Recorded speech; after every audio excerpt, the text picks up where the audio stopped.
हम लोग श्रीमद् भागवतम के प्रथम स्कंद के 11वें अध्याय के 36वें श्लोक को देख रहे हैं।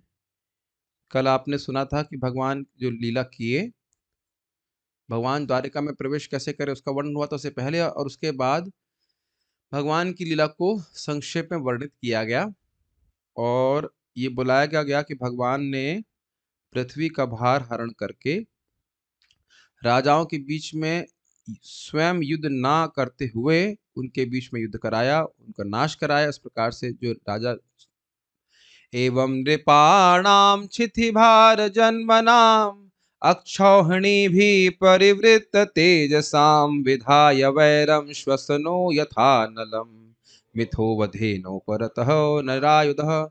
भगवान ने इन राजाओं के बीच में युद्ध कराया, जैसे वंश के बांसों के बीच में हवा रगड़ उत्पन्न कर देती है और अग्नि प्रकट कर देती है और उस अग्नि से वंश बांसों का झुरमुट जल जाता है। उसी प्रकार से भगवान ने युद्ध कराया निरायुध, लेकिन स्वयं वह किसी का पक्ष नहीं लिए, युद्ध में आयुध नहीं उठाए। और ऐसे राजा कैसे थे? उनका जन्म ही पृथ्वी पे भार स्वरूप हुआ था, पृथ्वी का भार बढ़ाने के लिए हुआ था। और क्यों? अक्षौहिणी परिवृत, अपनी सेनाओं के द्वारा घिरे रहकर उनका उनका गर्व बहुत बढ़ा हुआ था और अपने पराक्रम की वजह से भी। और उनके बीच में वैरम विधाया, उनके बीच में वैर को विधान करके, जैसे श्वसन यथानलम, जिस प्रकार से बांसुर के झुरमुट में हवा अग्नि को प्रकट कर देती है घर्षण के द्वारा, मिथा, उन दोनों का आपस में वैर उत्पन्न करके उनका वध करा करके भगवान शांत हुए। यह किया और उसके बाद एक और वर्णन हुआ, अपनी सुंदर सुंदर पत्नियों के संग भगवान ने रमण किया, जैसे मान लो कोई प्राकृत व्यक्ति हो।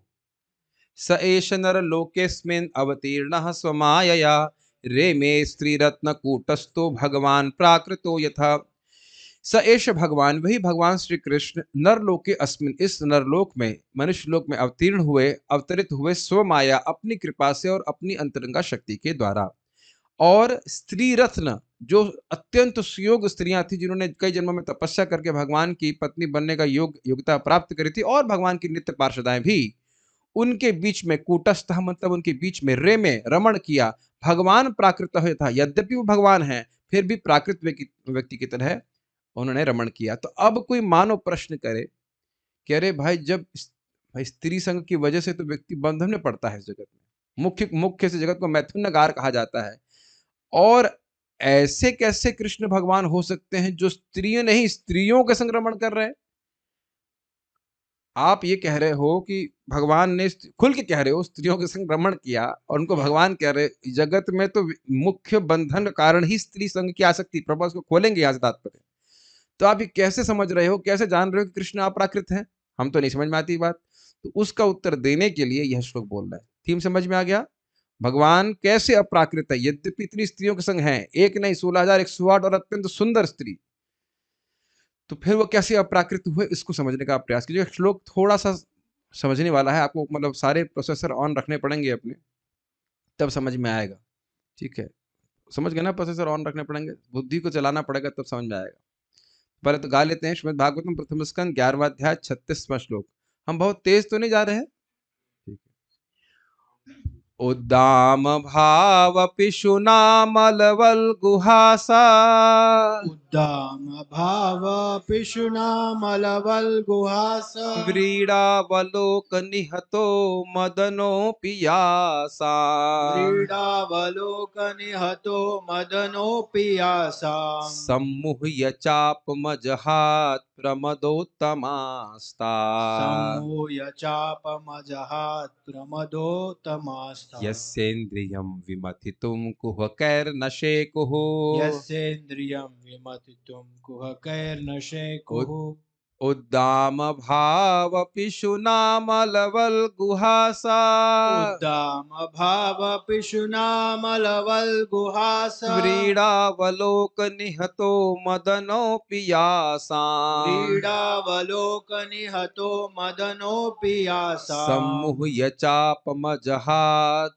प्रमदोत्तमास्ता सम्मूय चापमजहात् प्रमदोत्तमास्ता यस्येन्द्रियं विमथितुं कुहकैर्न शेकुः यस्येन्द्रियं विमथितुं कुहकैर्न शेकुः उद्दाम भावपिशुनामलवल्गुहासा उद्दामभावपिशुनामलवल्गुहासा व्रीडावलोकनिहतो मदनोऽपि यासा क्रीडावलोकनिहतो मदनोऽपि यासा सम्मुह्य चापमजहात् प्रमदोत्तमास्ता सम्मूय चापमजहात् प्रमदोत्तमास्ता यस्येन्द्रियं विमथितुं कुहकैर्न शेकुः यस्येन्द्रियं विमथितुं कुहकैर्न शेकुः उद्दाम भावपिशुनामलवल्गुहासा उद्दामभावपिशुनामलवल्गुहासा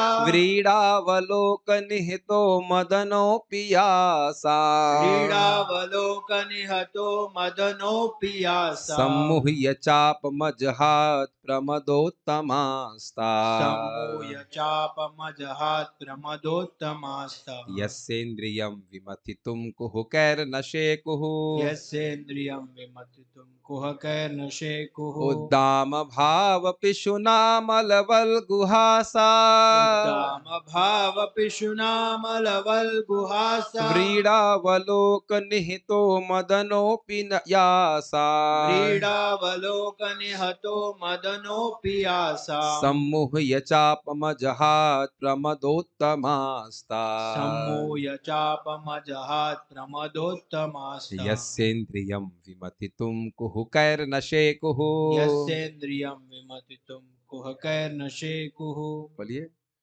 उद्दामभावपिशुनामलवल्गुहासा उद्दाम भावपिशुनामलवल्गुहासा क्रीडावलोकनिहतो मदनोऽपि यासा व्रीडावलोकनिहतो मदनोऽपि यासा सम्मूय चापमजहात् प्रमदोत्तमास्ता सम्मुह्य चापमजहात् प्रमदोत्तमास्ता यस्येन्द्रियं विमथितुं कुहकैर्न शेकुः यस्येन्द्रियं विमथितुं कुहकैर्न शेकुः भगवान को शेक नहीं कर पाते थे, यही अर्थ है श्लोक का। Krishna was unshakeable. ठीक है, शब्दार्थ देखिए। उद्दामा अत्यंत गंभीर, अत्यंत गंभीर भाव भाव भाव, भाव पिशुना विष्णा उत्तेजक, उत्तेजक यानी कि उन रानियों का अत्यंत गंभीर भाव था, प्रेम भाव था और उत्तेजक था, मतलब एक्साइट। देखिए लग रहा है काम जैसा, लेकिन काम नहीं है, वो प्रेम ही है, ये समझना चाहिए। अमल अमल इसलिए कह रहे हैं निष्कलंक। अमल मतलब निष्कलंक, इसमें काम भावना नहीं थी, लेकिन है बहुत एक्साइटिंग। एक्साइटिंग नहीं, एक्साइटिंग मतलब समझना, उत्तेजक। हाँ। वल्गुहासा वल्गुहासा सुंदर मुस्कान, सुंदर मुस्कान व्रीड़ा क्रीड़ा आंख की कोर, आँखी को अवलोका अवलोका देखना या चितवन। देखना चितवन तो समझ में आया है? अमल, वल्गुहासा और व्रीड़ा अवलोक। अमल मतलब निष्कलंक, उसमें काम की कोई गंध भी नहीं थी। था उत्तेजक, क्योंकि भगवान से अतिशय प्रेम था, उत्तेजक था। उत्तेजक मतलब उद्दीपन करने वाला, भगवान के हृदय में भी प्रेम को और बढ़ाने वाला था। जैसे वह मुस्का के देखती थी और लज्जापूर्ण मुस्काती थी। वल्गुहासा मतलब मुस्काती थी, और व्रीड़ा का मतलब होता है लज्जा। देखिए इसमें लिखा है आंख की कोर। आंख का कोर मतलब आंख के साइड से हल्का सा, आंख से साइड से देखने का अर्थ है कि लज्जापूर्ण दृष्टि। सामने घूर घूर के देखे तो क्या शर्माते नहीं हो? शर्म नहीं आती ऐसे बोल रहे हो? अच्छा देख रहे हो? तो व्रीड़ा का अर्थ होता है लज्जा। तो मैं यहाँ थोड़ा समझ नहीं पाया था भाई, व्रीड़ा का अर्थ लज्जा होता है, तो प्रभुपाद यहाँ पे आंख की कोर क्यों लिख रहे हैं? वो अर्थ वही है, साइड से हल्का सा देखना, वो लज्जा का ही सूचक है। हम लोग पहले सुन चुके हैं व्रीड़ित लोचनानना, इसी अध्याय में पढ़ चुके हैं। वहां व्रीड़ित का अर्थ था लज्जा युक्त मुख और लज्जा युक्त नेत्र। कृष्ण सामने है, लेकिन वो साइड से, साइड लॉन्ग ग्लांसेस। अरे भैंगी नहीं है वो। कुछ लोग होते इधर देख रहे होते हैं और उधर उधर बात कर रहे हैं कि नहीं। महंगापन नहीं है। अरे ये समझ नहीं रहे, राधा रानी कितनी बार बोल रही हैं, 1/4 आँख से कृष्ण को देखती हैं, आधी आँख से सास को देखती हैं। समझ रहे हो? तो लज्जा होती है। इस कारण से बोल रहे हैं आँख की ओर से चितवन, वो ज़्यादा खतरनाक होता है। समझ में आ रहा है कि नहीं आ रहा है? इसके लिए सब समझना है, सब थ्योरी समझ गए होंगे, ऐसे हल्का सा देखना, मुस्कुराना, तो ये सब जो है ज़्यादा उत्तेजक होता है। अरे वो मेरी तरफ देख रही है। या देख रहा है ऐसा बोलते, अरे मेरी तरफ दिख रही, मेरी तरफ मैं इसलिए बोल रहा हूँ क्योंकि मुझे ये बोलते हुए मोहिनी जी का स्मरण हो रहा है। मोहिनी माता जब आई तो हर राक्षस को असुर को ये लग रहा था, अरे ये तो मेरी ही तरफ देख रही है, मेरी तो मेरी वाइफ है। भगवान इसका उपयोग करते हैं कि नहीं? उसे बड़ा मजा, बड़े विनोद से महाराज बताते हैं कि मोहिनी ऐसे देख रही थी, देवता क्या सोच रहे हैं, हमारी माँ आई है। देवता सोच रहे हैं माँ आई है, यद्यपि सुंदर है, लेकिन हर असुर सोच रहा है कि नहीं तो मेरी ही तरफ देख रही है, मेरी ही वाइफ बनेगी ऐसे। पिता भी सोच रहा है और बेटा भी सोच रहा है, ये देखिए ये स्थिति है। तो इस तरह की बात होती है, ऐसे हल्का सा चित मुस्कुरा करके देखना इत्यादि। निहतः, निहतः सॉरी निहतः, निहतः जीता गया, जीता गया मदनः, मदनः कामदेव। तो यानी कि इस प्रकार की रानियों के मुस्कुराहट से और अवलोकन से तो कामदेव भी परास्त हो गए। वो कैसे हो गए उसको हम समझाएंगे भी, लेकिन कामदेव भी परास्त हो गए, लेकिन कृष्ण नहीं, ये कहना चाहते हैं। ठीक है। या अमदन सहिष्णु शिव जी, अमदन का मतलब जो कामदेव से भी पराजित नहीं हुए शिव जी, जिन्होंने मदन को भी नष्ट कर दिया, वो शिव जी, वह भी, कहीं श्रीधर स्वामी कहते हैं, कहीं पुराणों में व्याख्यान है कि वह भी ये रानियों के सौंदर्य से प्रभावित होकर, एक अर्थ है। अपि अपि भी यासाम, यासाम जिसका जिसका सम्मुहया समूया से विजित होकर, से विजित यानी कि होकर इन जिन रानियों के सौंदर्य से विजित होकर के मदन भी चापम, चापम धनुष, धनुष अजहात, अजहात अपने धनुष को त्याग दिया। बड़ी सुंदर तरह से आप सुनेंगे, बहुत अच्छी तरह से समझाएंगे कि क्यों त्याग दिया, लेकिन उनके हाथ से छूट गया, ऐसे कर लीजिए। प्रमदा, प्रमदा मादक बनाने वाली स्त्री, मादक बनाने वाली उत्तमः, स्त्री उत्तमः उच्च कोटि की, उच्च कोटि ता, की ता वे सब। वे क्या सब अर्थ हुआ? प्रमदोत्तमाता। अरे एक भी स्त्री, एक भी पत्नी खुट्टल नहीं निकली, सारी की सारी प्रमदोत्तमा।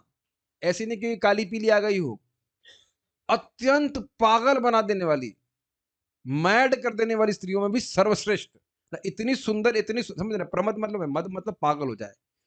प्राय लोग स्त्रियों में के चक्कर में पागल हो जाते हैं। और प्रमद प्रकृष्टे न मद, मतलब अच्छी तरह से पागल कर दे उसको, मजनू बना दे, सिखाना चाहिए। समझ रहे, मजनू बनाने में समर्थ लैला, अगर ऐसा कहा जाए, एकदम मजनू बना दे उसको, पागल कर दे। हाँ, तो पागल नहीं हो जाते हैं लोग बिल्कुल, मतलब स्त्री से, पत्नी से, या जो भी गर्लफ्रेंड एकदम पागल हो जाते। कुछ इतनी स्त्री बहुत सुंदर होती है इस प्रकार से, तो उसमें भी प्रमद, और उसमें भी उत्तमा। ये विशेषण जय किन के लिए है? सभी रानियों के लिए है, 16,108 रानियों के लिए ये बोल रहे हैं। मैं देखिए जानबूझकर किस तरह की भाषा का प्रयोग कर रहा था कि कुछ समझ, थोड़ा सा मुझे अजीब सी भाषा उपयोग कर रहा हूँ, लेकिन समझाने का प्रयास कर रहा हूँ कि काम का कितना अटैक था भगवान के ऊपर सब तरफ से। अच्छा मानो कि भाई अकेले होते, एक स्त्री के संग रहते, बाकी नहीं देख पाते, नहीं 16,108 के साथ रह रहे हैं, तो हर जगह ही प्रमदित होने का संभावना है। ठीक है। यस्या, यस्य जिसकी, जिसकी जिसकी मतलब भगवान कृष्ण की, हाँ? इंद्रियम, इंद्रियम इंद्रियों को, इंद्रियों को विमथितुम, विमतितुम विचलित करने के लिए, विचलित करने के लिए कुहकई, कुह के हाव भाव द्वारा। हाव भाव अब द्वारा कुहक का अर्थ होता है कपट, तो वो जो स्त्रियों का एक कपटपूर्ण मतलब बर्ताव है, बहुत सुंदर तरह से मुस्काना, देखना, इत्यादि इत्यादि, जो कुछ भी है ना, ना कभी नहीं, कभी नहीं शेको, शेको कभी कृष्ण को शेक नहीं कर पाया। ये कहने का अर्थ है, वैसे इसका अर्थ है समर्थ, यानी कृष्ण के हृदय में कभी काम उत्पन्न नहीं हुआ। तो अब हम जरा अनुवाद को देखेंगे, फिर अनुभव देखेंगे। आज हम घड़ी नहीं देखेंगे, ठीक है, घड़ी आप लोग देखते रहिए, you can start what ever time. अनुवाद, यद्यपि रानियों की मृदु मुस्काने तथा बाकी चितवन, बाकी चितवन समझ गए, साइड ग्लाइड लॉन्ग ग्लांसेस, अत्यंत विमल तथा उत्तेजक थी। अब ये बड़ी अद्भुत बात है। उत्तेजक मतलब आप तुरंत सोच रहे हो कि नहीं काम से पूरित होंगी, लेकिन इसीलिए उसको क्वालिफाई कर रहे हैं ना, विमल थी, तो प्रेम पूर्ण थी। जिससे साक्षात कामदेव भी मोहित होकर अपना धनुष त्यागने के लिए बाध्य हो सकते थे या हो गए थे। यहाँ तक कि अत्यंत सहिष्णु शिव जी भी उनके शिकार हो सकते थे, हो गए थे। तो भी वे अपने समस्त हाव भाव तथा आकर्षण से भगवान की इंद्रियों को विचलित नहीं कर सके। ये लिंक तो समझ में आ रहा है कि एकदम क्लियर हो रहा है कि भगवान यद्यपि स्त्रियों के साथ थे, लेकिन कभी भी वह काम के वशीभूत नहीं हुए। उनका जो भी प्रेम भाव था स्त्रियों के प्रति, वह उनकी चिद शक्ति का विलास है। उसको कभी भी प्राकृत नहीं समझना चाहिए। ये श्लोक का लिंक समझ में आ ही रहा हो कि क्यों एकदम से श्लोक आ गया। ठीक है, अब अन्वय देखिए इसका। यासाम यानी कि रानियों की, वल्गुहास सुंदर मुस्कान, व्रीड़ावलोक एवं कान के कोर का, सॉरी, एवं आंख के कोर का देखना। कान कहां से आ गया? एवं आंख के कोर का देखना मतलब साइड लॉन्ग से लज्जापूर्ण दृष्टि। अपि यद्यपि, ये भी स्वाभाविक सी बात है कि स्त्री एकदम निर्लज्ज हो जाए तो आकर्षण का पात्र नहीं बनती है। एक बात महत्वपूर्ण है कि कई बार हम प्रभुपाद से सुन चुके हैं, कि हम पहले भी सुन चुके हैं भागवत में ही, कि लज्जा स्त्री का आभूषण है। निर्लज्ज होकर के कोई आए तो एटलीस्ट सभ्य समाज में तो बिल्कुल उसकी कोई मतलब इज्जत नहीं होती है। तो यहाँ पे बोले अपने ही पति से भी रानियां लज्जापूर्ण रूप से वो देख रही हैं। अमल अर्थात निष्कलंक, निष्कलंक का अर्थ समझ गए, इसमें काम की गंध भी नहीं थी। सब भगवान की रानियां भगवान के प्रेमी भक्त हैं। उद्दाम अत्यंत गंभीर, अत्यंत गंभीर क्या कह सकते हैं, गंभीर मतलब गहरा प्रेम था भगवान, इंटेंस ये कह सकते हैं, इंटेंस।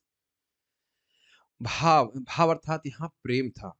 पिशुनः अर्थात उत्तेजक था। देखिए पिशुना का मतलब होता है कि खराब बोलना ऐसे करके, लेकिन बेसिकली उत्तेजना पैदा कर देना। आविष्कृतेषु पिशुनेषु नभ्यसूयाम, तो उत्तेजित नहीं होना। सॉरी, ये पिशुन शब्द जो है ये उत्तेजना के संबंध में, तो उनका गंभीर भाव था। और जो उनके या उनका जो प्रेम था वो अत्यंत उत्तेजक था। उत्तेजना का अर्थ गुस्सा नहीं होता है, उत्तेजना किसी भी चीज से आ सकती है। एक्साइटमेंट कह लीजिए, हाँ एक्साइटमेंट कह लीजिए। मतलब अत्यंत भगवान से प्रेम था, वो प्रेम भरी दृष्टि से भगवान को देख रही थी। उस सेंस में समझ पा रहे हैं? ठीक है। अराउज कौन बोला है? कहाँ से बोला? अच्छा, अराउजिंग कह लीजिए, वही उत्तेजक का अर्थ वही होता है, उद्दीपन करने वाला। मदनः कामदेव या अमदनः अर्थात सहिष्णु शिव जी। ये मदना को वहां पे अगर आप देखेंगे,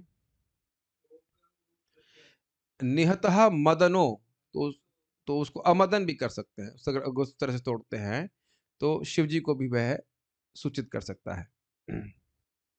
कामदेव, सॉरी कहाँ गया अन्वय, हाँ, अपि अर्थात वह भी, निहतः अर्थात जीते गए थे, यानी कि उनके मुस्कान से, उनके मां के चितवन से शिव जी और कामदेव भी जीते गए थे।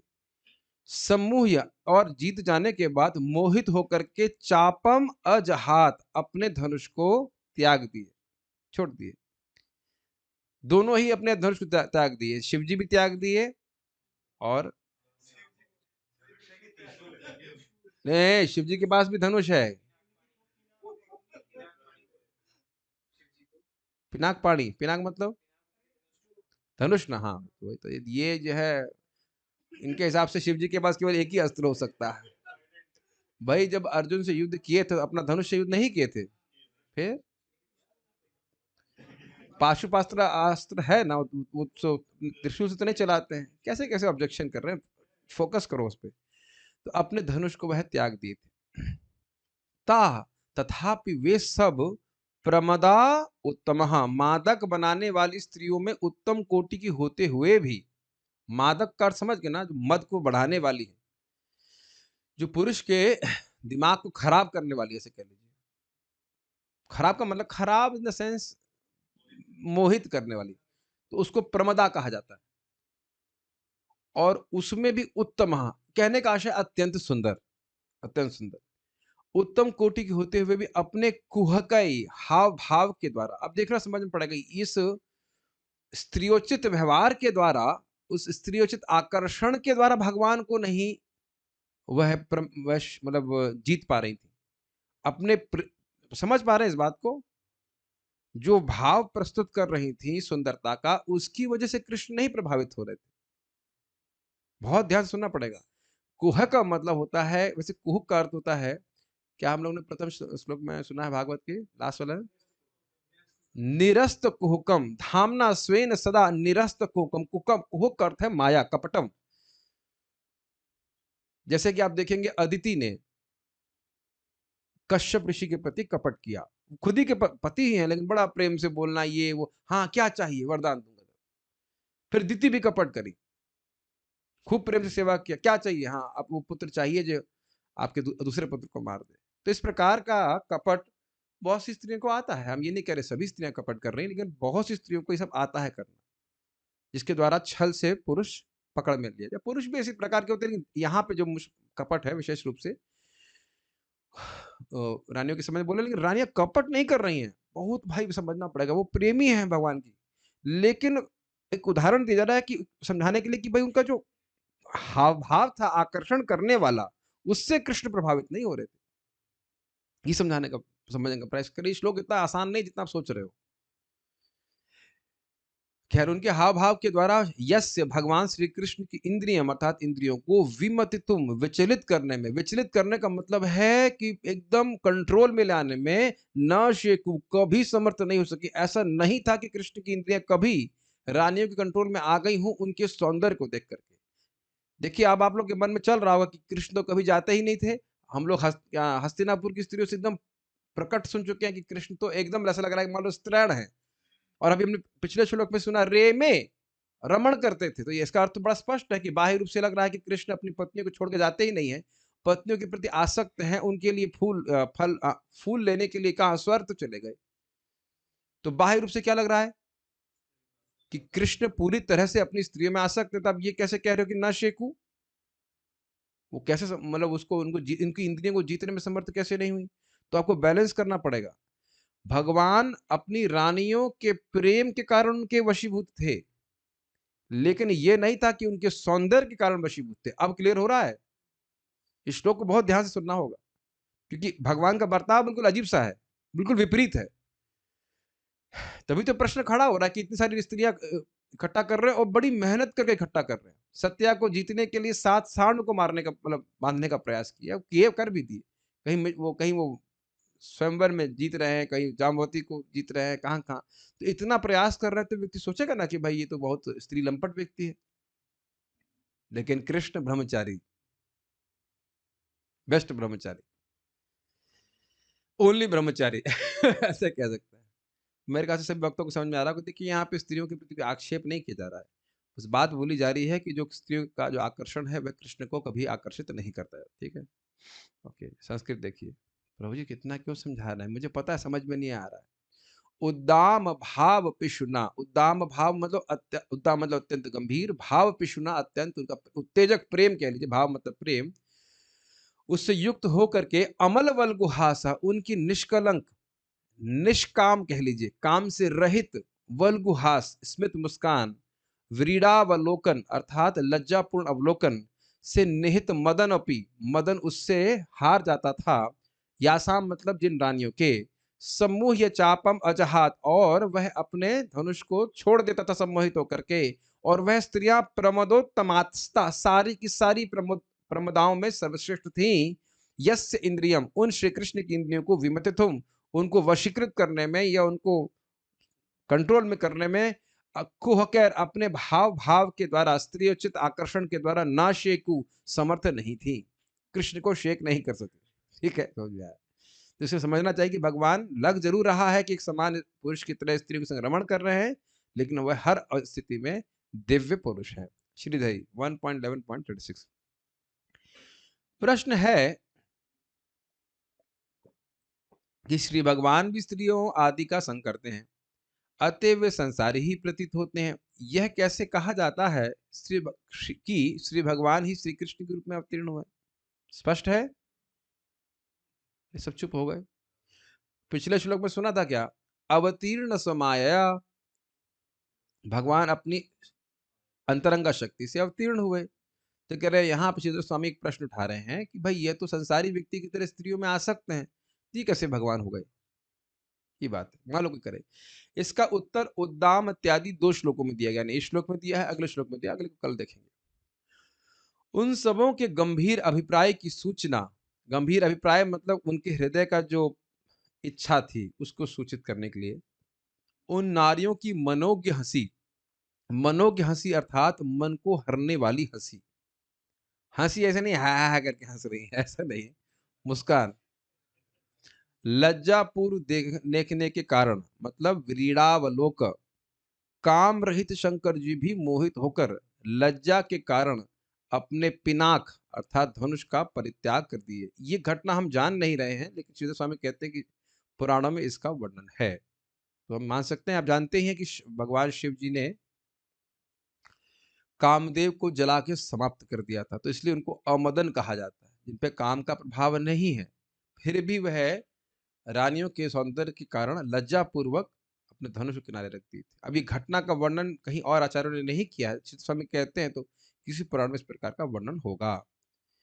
इस प्रकार की वे स्त्रियां थी, या भगवान ने अपने मोहिनी रूप से शंकर जी को भी मोहित कर दिया। इस प्रकार के विलास वाली स्त्रियां जिन श्री भगवान के मन आदि इंद्रियों को मोहित नहीं कर सकी। ये अर्थ समझ में आया? भगवान कृष्ण मोहिनी रूप में आकर शिव जी को भ्रमित किए थे कि नहीं? तो फिर इतनी सुंदर स्त्रियां, जैसे जैसे मोहिनी स्त्री, माता जी कह लीजिए, मोहिनी मूर्ति जो थी, वो जैसे इस प्रकार से सुंदर थी, उस प्रकार से सुंदर थी। जो मैं इसका अर्थ समझ रहा हूँ, बात ये है कि जैसे मोहिनी ने शिव जी को मोहित कर दिया, तो उतनी ही सुंदर ये स्त्रियां थी, ऐसे मान के चलो। तो मानो शिव जी आते तो वह मोहित हो जाते, ये भी एक अर्थ समझ सकते हैं। अथवा इन सबों के द्वारा प्रताड़ित होकर किंग कर्तव्य विमूढ़ जगद विजयी कामदेव ने भी लज्जित होकर अपना धनुष त्याग दिया था।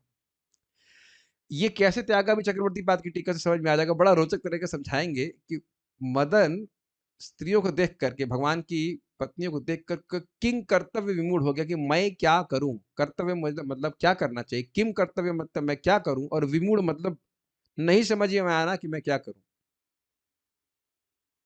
जैसे हम लोग सुबह 3:30 बजता है तो सोचते हैं ना कि क्या करें। समझ में नहीं आ रहा है, समझ में तो ये आ रहा है कि थोड़ा और से होना चाहिए, लेकिन आवाज आ रही है मंगल आरती की तो जाना पड़ेगा। लेकिन तो खैर मजाक की बात है, बहुत बार होता है 9 बजे हम लोग किंग कर्तव्य विमूढ़ हो जाते हैं ना कि क्या करना चाहिए। ये कोई डाउट रहता है, कोई डाउट रहता है कि क्या करना चाहिए? प्रसाद। तो इस प्रकार से कामदेव नहीं तो बेचारे परेशान हो गए थे कि क्या करें। देखिए, स्त्री है कोई और पुरुष है, उसके में कामदेव जी को कोई डाउट नहीं रहता कि क्या करना है। समझ रहे हैं?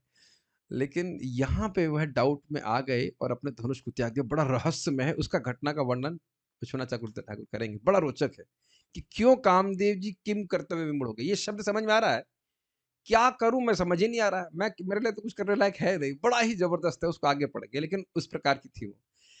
इस तरह की काम को भी जीत लेने वाली नारियां भी श्री भगवान के मन को मोहित नहीं कर सके। अच्छा, तो ये बात समझ में आ रही। अब देखिए चक्रवर्ती पाद की टीका, सारार्थ दर्शनी। यदि यह प्रश्न हो कि भगवान कृष्ण किस प्रकार अप्राकृत हुए जब वह अपनी इंद्रियों द्वारा इंद्रिय विषयों का भोग करते हैं, तो यह श्लोक उत्तर देता है। ये लिंक समझ में आया? वही लिंक है, लेकिन थोड़ा और तरह से समझा रहे हैं कि भाई आप कह रहे हो कि भगवान अब अपने माया से प्रकट होते हैं, प्राकृत हैं, और रेमे शब्द का उपयोग कर रहे हो, भाई ये क्या मतलब हुआ? रेमे स्त्री रत्न कूटस्थ। वैसे एक और अर्थ इंटरेस्टिंग आ रहा है, कूटस्थ का मतलब होता है अपरिवर्तनशील, जो परिवर्तित नहीं होता। भगवान गीता में आत्मा के लिए बहुत जगह इस्तेमाल करते हैं, तो उधर हम ध्यान नहीं दिया। हाँ, हाँ, कूटस्थ आत्मा, तो वहाँ भी समझना चाहिए भगवान मैं जो अर्थ समझ रहा हूँ, कूटस्थ का वो अर्थ ले ले कि थे भले रानियों के बीच में, लेकिन अब उनमें कोई विकार नहीं था। तो खैर, जो व्यक्ति मान लो कोई कहे कि भाई भगवान अपराकृत कैसे हो गए? भाई कोई व्यक्ति इंद्रियों से भोग कर रहा है, इंद्रिय विषयों का, तो प्राकृत व्यक्तियों वस्तुओं का तो भोग कर रहा है ना, छू रहा है, देख रहा है, सूंघ रहा है, तो ये अपराकृत कैसे हो गए जरा बताइए? ये प्रश्न भगवान कृष्ण, या एक प्रश्न नहीं, आक्षेप भगवान कृष्ण पे खूब किया जाता है। अरे जो जो लड़कियों के कपड़े चुरा रहा है, वो कैसे भगवान है? और ये बताओ, कोई व्यक्ति कहे कि ये व्यक्ति मान लीजिए जगत में कोई व्यक्ति कहे कि ये व्यक्ति मतलब किसी व्यक्ति को बोले और अच्छे व्यक्ति को बोले कि ये लड़कियों के कपड़े चुराता है, रोज गाया जाएगा उसको, गोपी जना वस्त्रहारी, और उसकी आरती की जाएगी इस प्रकार से करके। तो सोचिए आप है कि नहीं? मान लो के लुच्चा लफंगा अरे भाई यही तो कह रहे हैं ना, एक तरह से कहा जाए, अगर आप कहो कि दुर्गुण ही है, गोपी जना वस्त्रहारी, मतलब पब्लिक में रोज गा रहे हैं कि नहीं गा रहे हैं, अलग अलग राग में ऐसे करे कुछ भी हो, और उठा उठा कर लो जीवों को उठाकर, विभावरी से ऐसा निद्रा जागे, क्या निद्रा छाड़ी उठे जीवा और गाओ, ये सब ये भगवान के लिए कोई खराब शब्द नहीं है। भगवान किसी भी भोग इच्छा से परे हैं। तो वहां भी आप समझेंगे गोपियां चाहती थी कि उनको पति के रूप में स्वीकार करें, इसलिए भगवान ऐसा किए। तो यहाँ पे समझना होगा कि भगवान इंद्रिय विषयों का संग नहीं कर रहे हैं, नहीं कर रहे हैं, नहीं कर रहे हैं। ये तो पहले क्लियर समझ लेना होगा। भगवान जिस भी विषय का संग हो रहा है, भगवान देख रहे हैं, वो सदा सर्वदा चिन्मय है, आध्यात्मिक है। ये पॉइंट आपको याद रखना पड़ेगा, तब ये टीका समझ में आएगी। चलिए अब आगे बढ़ते हैं। अमल वल्गुहासा, अर्थात अमल तो समझ गए, इसमें कोई मल नहीं था, काम की गंध भी नहीं थी। वल्गुहासा मतलब सुंदर मुस्कान, अर्थात अपनी निष्कलंक सुंदर मुस्कान तथा व्रीड़ावलोकन, व्रीड़ाकर समझ गए हैं अब तो, व्रीड़ा का मतलब लज्जा, अवलोकन मतलब देखना, अर्थात लज्जा युक्त चितवन के साथ, चितवन मतलब देखने के साथ, श्री कृष्ण विषयक उद्दाम भाव अर्थात गंभीर प्रेम, जो उनकी स्वरूपभूत कंदर्प की पीढ़ा से उदित हुआ था, उसके द्वारा उनने प्राकृत कंदर्प को निहतः अर्थात परास्त कर दिया। बहुत कठिन हिंदू ही हो गई, मैं समझाने का प्रयास करता हूँ। देखिए, अमल वल्गुहास और व्रीड़ावलोकन समझ में आ रहा है, उनका सुंदर मुस्कान और उनका लज्जापूर्ण चितवन। ये किसके विषय था? इसका विषय कौन थे? कृष्ण थे। कृष्ण को ही देख के मुस्कुरा रही थी, कृष्ण को देख करके चितवन प्रस्तुत कर रही थी। और उद्दाम भाव मतलब कृष्ण के प्रति उनका गंभीर प्रेम था। ये भी क्लियर हो गया। अब स्वरूप भूत कंदर्प, स्वरूप भूत कंदर्प का मतलब रानिया का स्वरूप कैसा है? चिन्मय है, स्पिरिचुअल है। कृष्ण कैसे स्पिरिचुअल है, चिन्मय है। तो इसमें प्राकृत कंदर्प नहीं है, प्राकृत काम, प्राकृत कंदर्प नहीं, स्वरूपभूत कंदर्प मतलब क्या शब्द था चैतन्य चरितामृत में? कंदर्प शब्द भगवान के लिए भी है, अप्राकृत कंदर्प ऐसे कुछ शब्द है वहां पे, कि कृष्ण जो है वह अप्राकृत कामदेव, कामदेव कहा जाता है उनको, चिन्मय कामदेव, मतलब बेसिकली आध्यात्मिक प्रेम के कारण जो उनका एक पीड़ा, भी आप समझ रहे हो, पीड़ा का अर्थ होता है दुख या कष्ट। इस जगत में प्राकृत काम के द्वारा कष्ट होता है कि नहीं? जलन होती है इस प्रकार की, लेकिन ये जलन नहीं है, इट इज अ सिमिलर, ऐसा सोना और लोहा, वो दोनों मेटल है लेकिन अंतर बहुत है दोनों में। तो भगवान के विरह में उनको जो दुख है, या उनको एक, आप जान रहे थे कि लज्जा के कारण कृष्ण को आलिंगन नहीं कर पा रही, ये देख नहीं पा रही, जो कुछ भी है उसके कारण ये इस प्रकार के भाव प्रस्तुत हो रहे हैं। स्वरूपभूत कंदर्प मैं समझा पा रहा हूं, मतलब ये प्राकृत कंदर्प नहीं है। कृष्ण को, कृष्ण की सेवा करने की, कृष्ण की इंद्रियों को संतुष्ट करने की इच्छा, तो उस तीव्र इच्छा से उन्होंने प्राकृत कंदर्प को पराजित कर दिया। देखिए, समझाऊंगा अभी आगे कैसे होगा।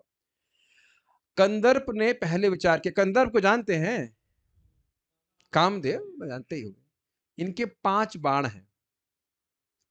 आंख, सबसे पहले बाण लगता है आंख में, इसीलिए से मान लीजिए कोई लड़का किसी लड़की की आंखों में देख रहा है, तो सबसे पहले आकर्षण व्यक्ति की आंखों से हो जाता है।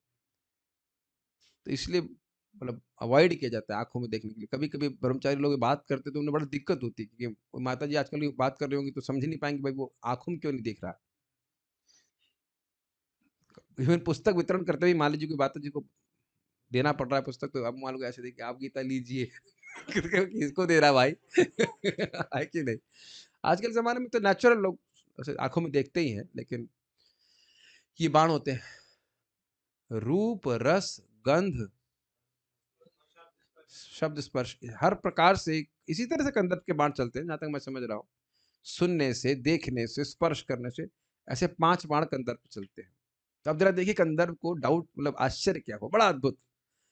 कंदर्प ने पहले विचार किया, ओह, ये रानियां तो मेरे बाणों के द्वारा आहत हुए बिना भी अपने कांत श्री कृष्ण पर सस्पृहा अवलोकन कर रही। ये समझ में आई बात? सस्पृहा मतलब इच्छा के साथ। कामदेव अब देखो दुनिया में हम बहुत सारी स्त्रियों को देखते हैं, तो ऐसा तो नहीं कि सभी के प्रति आकर्षित होते हैं। प्रभु जी, हम तो किसी के प्रति आकर्षित नहीं होते। हम तो एकदम मतलब 4 कुमारों के बाद पैदा कोई हुआ तो विद कपड़ा हम ही पैदा हुए और कोई हुआ नहीं। लेकिन आप देखते हैं कि आकर्षण रहता है, तो अब आकर्षण सबके प्रति तो होता नहीं। जब बाण चलता है कामदेव का तब आकर्षण होता है, ध्यान देने वाली बात है।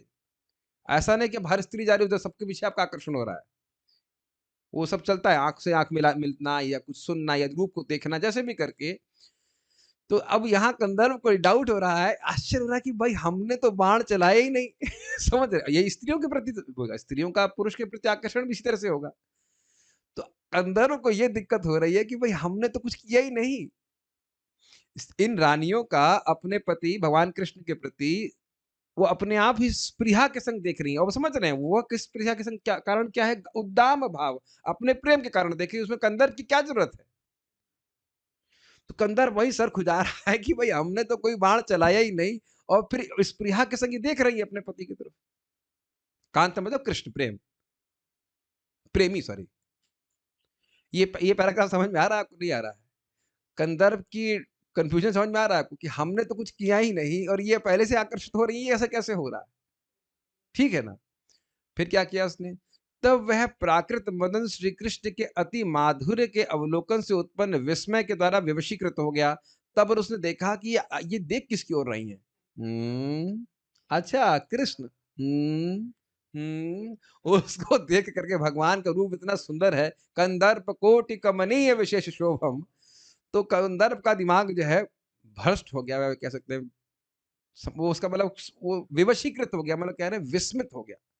जो कंदर्प पूरे जगत को वशीकृत करने वाला है, विवशीकृत करने विवश करने वाला है व्यक्ति, कामातुरम न भयम न लज्जा, जो काम से आतुर हो जाता है ना उसे कोई भय होता है ना कोई लज्जा होती है, वह कामदेव कृष्ण के सौंदर्य को देख करके मोहित हो गए। समझ में आ रहा है? यहीं पे बहुत सुंदर घटना बताते हैं। मदन टेर पे कृष्ण गोपियों के संग थे, तो फिर एक कामदेव आगे थे, नाइस अपॉर्चुनिटी, सुंदर लड़का और सुंदर लड़कियां, तुरंत बाण चलाता हूँ। तो जैसे ही कृष्ण की ओर उसने बाण लेकर के ऐसे अपना धनुष ताना और देखा और देखा और देखा और देखा देखा करके तांबू से पीछे हुआ है, गिर गया, बेहोश हो गया।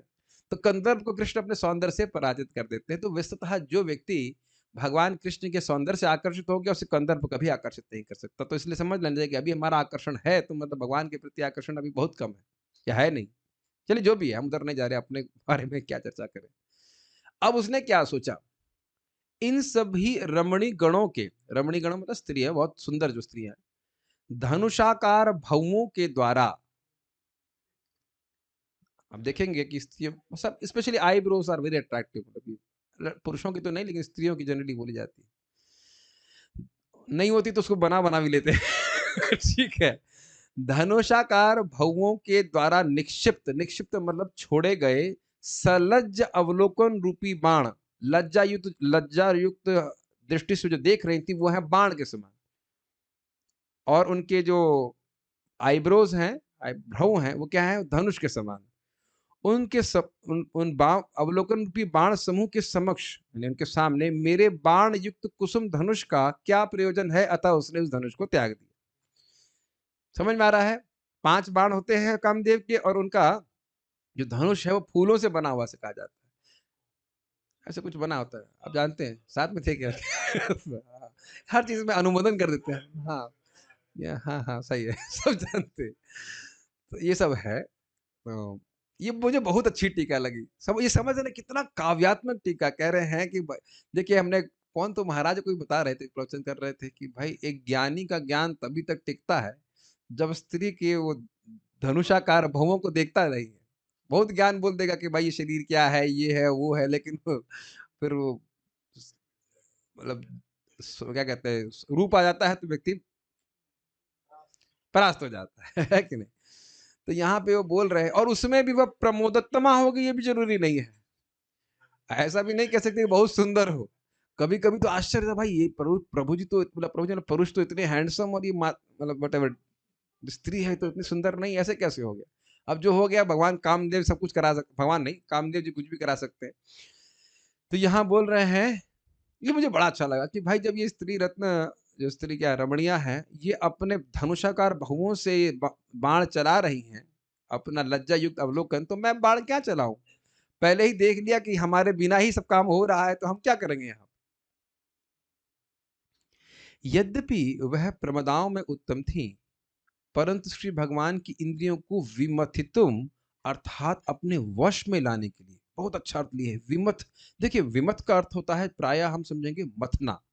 अब इंद्रियों के मंथन करने क्या मतलब हुआ? क्या आंखें ऐसे घूमने लग जाएंगी ना, क्या होगा? हाँ, वशीकृत करने का अर्थ। बड़ा सुंदर। देखिए, विमथितुम का अर्थ हम समझेंगे मथना, मथना। आप आंखें मथी जाएंगी क्या बताइए, या कान मथे जाएंगे? लेकिन यहाँ विमथितुम का अर्थ है विशेषण वशीकृत। ये एकदम देखा गया है। आप जानते हैं ना धनुर्धर की कहानी, रामाचार्य जी के शिष्य धनुर्धर दास, धनुर्दास, क्षमा कीजिएगा, धनुर्दास। वो एक वैश्य के प्रति इतने आसक्त थे कि वो चलती और उसके सामने खड़े होकर के धनुष लेकर उल्टा चलते। तो लोग आश्चर्य से कह रहे ऐसा क्यों कर रहा है? कहते इसकी आंखें बड़ी सुंदर है, हमसे रहा नहीं जाता, एक क्षण के लिए भी हमसे रहा नहीं जाता उसे बिना देखे हुए।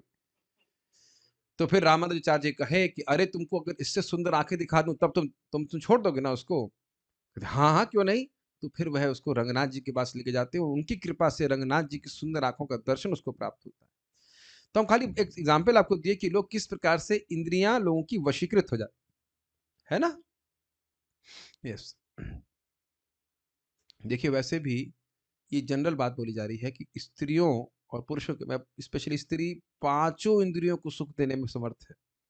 देखना, सूंघना, स्पर्श करना, टेस्ट करना, सुनना, जो भी पांच, इसीलिए सबसे अधिक आकर्षण व्यक्ति का स्त्री के प्रति होता है। ये भागवत का शब्द है कि जितना इतना आकर्षण और किसी वस्तु से नहीं है जगत में जितना स्त्री के प्रति आकर्षण से। सेम चीज स्त्री का पुरुष के प्रति। ये भी प्रभुपाद जी के तात्पर्य में आगे हम और क्लियर करने वाले हैं। लेकिन फिर से समझिए, प्रमोदोत्तमा और 16,108,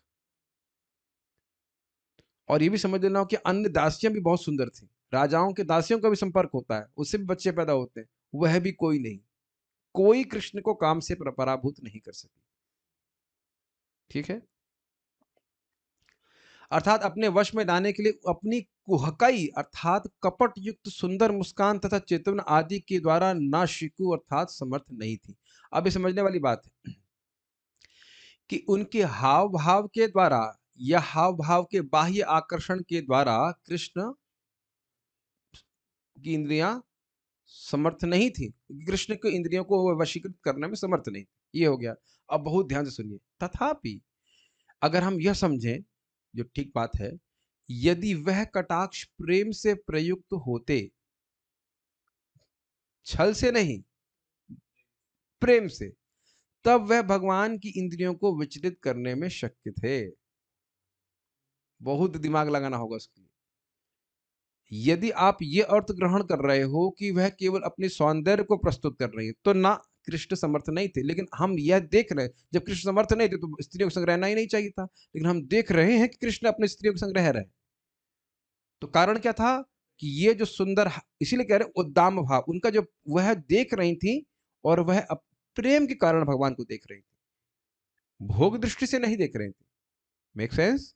इसलिए भगवान उनके उनके वश में थे, सर, प्रेम के वश में थे, उनकी सौंदर्य के वश में नहीं, क्योंकि वह सही प्रकार के प्रेम से युक्त थी, वरना प्रेमिका है ही भगवान की। इसलिए उनके कटाक्ष तथा मुस्कान आदि निश्चित ही प्रेम से संपन्न थे। यद्यपि वह प्रेम काममय था। मतलब काममय का मतलब होगा जैसा काम जैसा लग रहा था, या जो स्त्री और पुरुष के बीच में आकर्षण होता, उस तरह का प्रेम था, माधुर्य भाव वाला प्रेम था।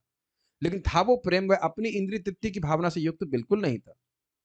क्या आप लोग समझ पा रहे हो? थोड़ा टफ चीज है, कुछ समझ में आ रहा है? यदि आप ऐसा समझो कि ये अर्थ ले लें कि उनके जितने मुस्कान और चितवन आदि थे, वह कृष्ण को आकर्षित करने के लिए या पकड़ने के लिए थे, तो ना, कृष्ण से आकर्षित नहीं थे।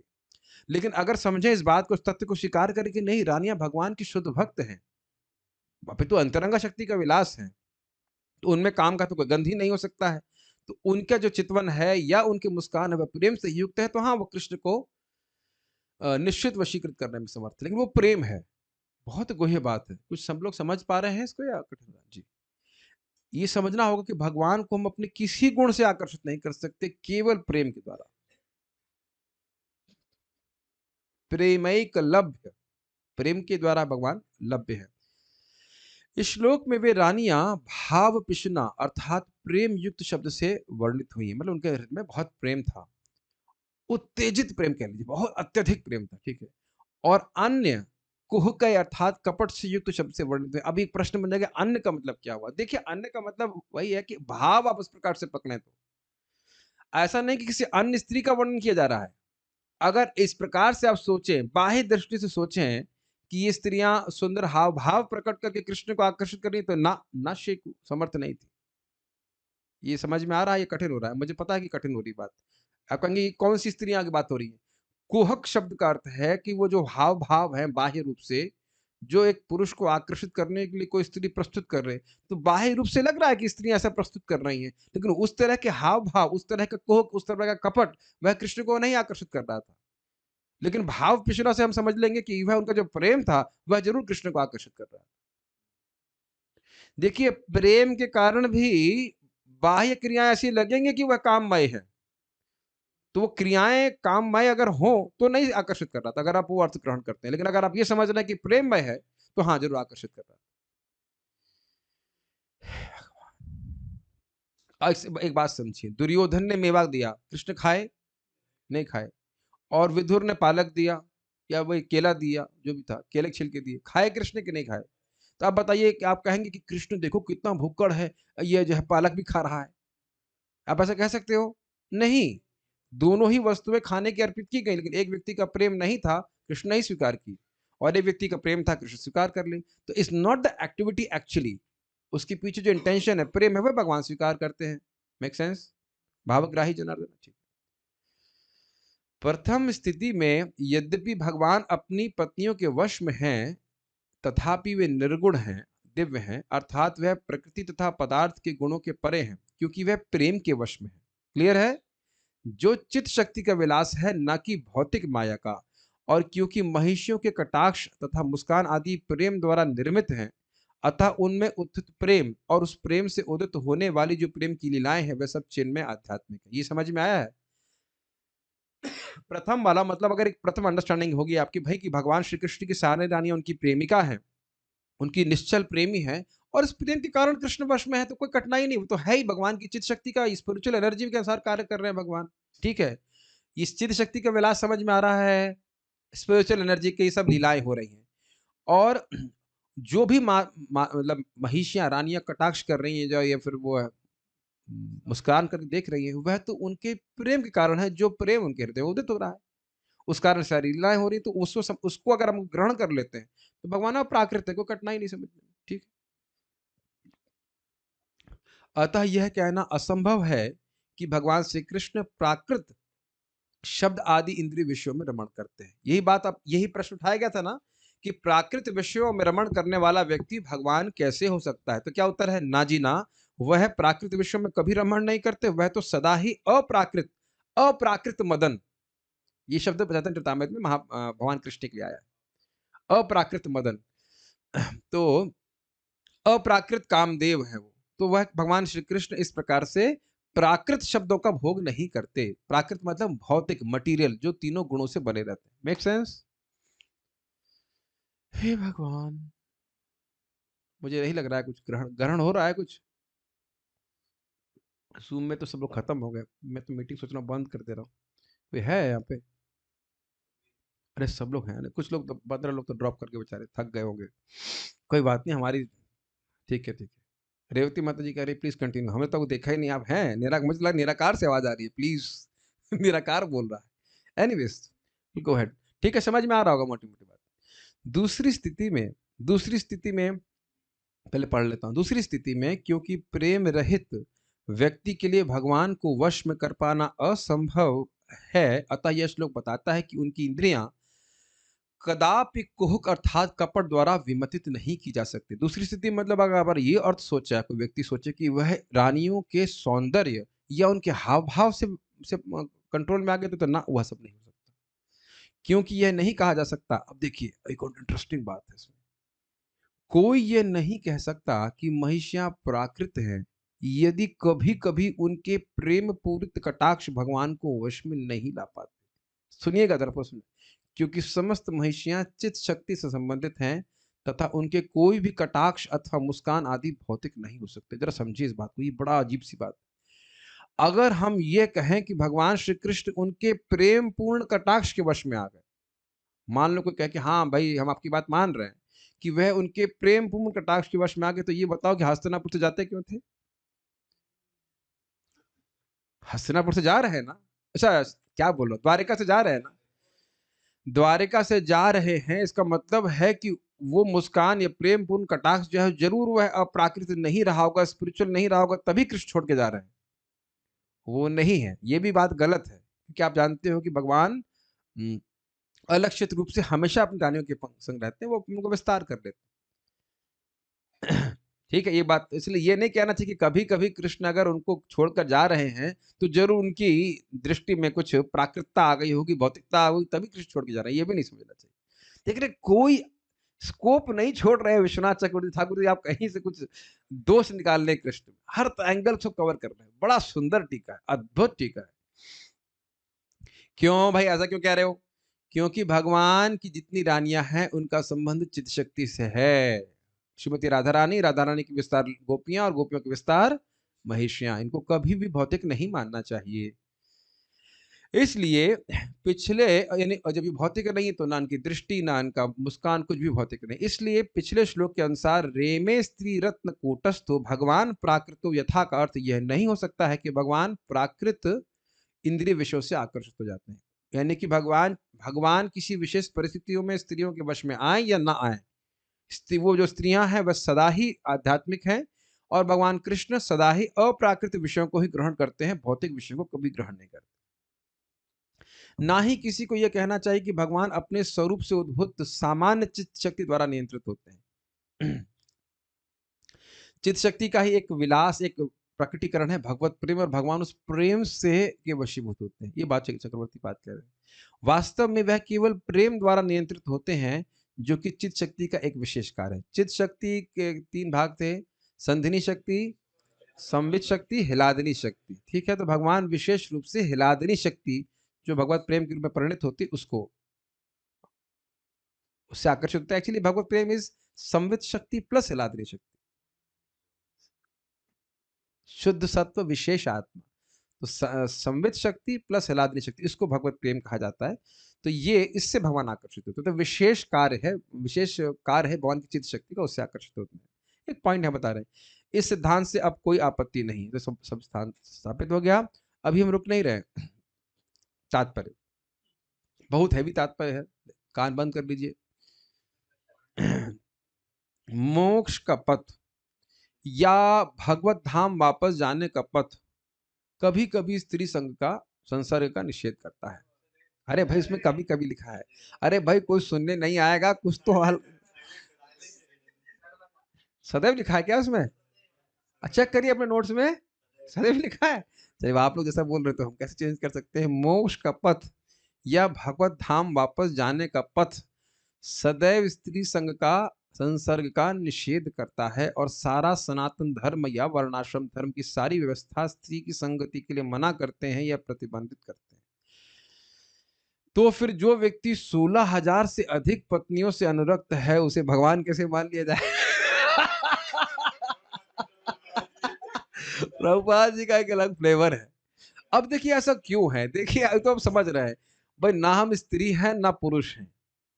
अब सोचिए, जब जो वस्तु है नहीं वो मान करके दूसरे को स्त्री मानकर, दूसरे को पुरुष मान करके आकर्षित हो रहे हैं, भाई कितना अज्ञान है। और प्रवचन करने के बाद भी अज्ञान जाता नहीं है, ईमानदारी की बात है, सीधी सीधी बात। वो तो जब भगवान की भक्ति करते करते हृदय पूरी तरह शुद्ध हो जाएगा तब यह आकर्षण जाएगा। ये हमारे शब्द नहीं है, ये स्वयं भगवान कपिल देव जी बोलते हैं कि भगवान नारायण के अलावा कोई इस आकर्षण से मुक्त नहीं है। और भगवान गीता में भी बोलते हैं प्राक शरीर विमोक्षणात्, शरीर छोड़ने के पहले तक ये परेशान करेगा। बहुत सारे इसके अर्थ है कि धर्म नहीं जा रहे। तो इसीलिए लिमिटेड एसोसिएशन की बात होती है। ब्रह्मचारियों का तो खैर कोई मतलब ही नहीं स्त्रियों का संग करने का, और गृहस्थ आश्रम में भी केवल संतान उत्पत्ति के लिए संग करना है, और संतान उत्पत्ति की इच्छा नहीं है तो नहीं करना है। अब ये सब क्यों, कहा भाई ये सब क्यों इस तरह की बातें हैं? क्यों है? क्योंकि इंसान का जीवन भोग करने के लिए मिला है। अरे मैं मैं एक्चुअली अव्यासन पे रख के झूठ नहीं बोलना चाहिए ना, इसलिए पब्लिक को जो पसंद आए वही बोलना चाहिए। नहीं, भगवान ने हमको मनुष्य जीवन दिया है ताकि हम लोग दिव्य तपस्या करके अपने हृदय को शुद्ध करके असीमित सुख को भोगें, इस निकृष्ट भोग को नहीं भोगें। और ये सबसे बड़ी आसक्ति है इस जगत को। आप समझते हैं कौन सा आगार कहते हैं? मैथुन आगार। मैथुन यानी कि भोग करने की, स्त्री के प्रति इच्छा, पुरुष की इच्छा, भोगने की इच्छा, यही जब तक इच्छा रहेगी व्यक्ति मुक्त नहीं हो सकता है। प्रभुपाद जी से कहते हैं मैथुन की इच्छा से मुक्ति मतलब 50% मुक्ति, 50% लिबरेशन। ठीक है, स्थिति को जांच लेना चाहिए। और कभी कभी लगता भी है कि हाँ मुक्त हो गए, भगवान कहते हैं अभी नहीं, देखो ये उसके बाद फिर इच्छा आ जाती है, ये कहाँ से आ गई? ये महाराज बताते ना, हृच्छयम। भाई ये हृदय में सोता रहता है, तो सोता रहे तो कोई दिक्कत नहीं, लेकिन कभी कभी जग जाता है, बड़ा परेशानी होती है। साधकों लोग जानते हैं कि बड़ा कठिनाई होती है, और इससे कभी संतुष्ट भी नहीं होता। दुष्पुरेना न लेना चाह, तो भगवान ये सब प्रपात कह रहे हैं कि इसीलिए स्त्री के संसर्ग से व्यक्ति को दूर रहना चाहिए, और इसी प्रकार से स्त्री को पुरुष के प्रति भावना रहती है। तो ये अगर व्यक्ति से, और ये व्यवस्था की जा रही है, रेगुलेशन किया जा रहा है ताकि व्यक्ति क्रमशः मुक्ति के पथ पे आगे बढ़े। यह प्रश्न उन जिज्ञासुओं द्वारा उठाया जा सकता है। हाँ, तो अब प्रश्न समझ आ रहा, भाई ये तो मुक्ति के लिए बोल रहे हैं, तो जो भगवान मुकुंद है, मुक्ति देने वाले, उन्हें तो बिल्कुल दूर रहना चाहिए इनसे। लेकिन वह तो रमण किए जा रहे हैं, वो भी एक नहीं 16,108, ये कैसे भगवान हो गए? यह प्रश्न उन जिज्ञासुओं द्वारा उठाया जा सकता है जो वास्तव में परमेश्वर की दिव्य प्रकृति को जानने के लिए उत्सुक है। यह बात क्यों कह रहे हैं? क्योंकि भगवान के संबंध में वही व्यक्ति प्रश्न करेगा, उसी को बात समझ में नहीं आएगी जो समझना चाहता है। नहीं समझ में आया? अरे भाई, जो भगवान के बारे में जानने का इच्छुक होगा उसी को भगवान की लीला का रहस्य भाई ये समझ में नहीं आ रही बात।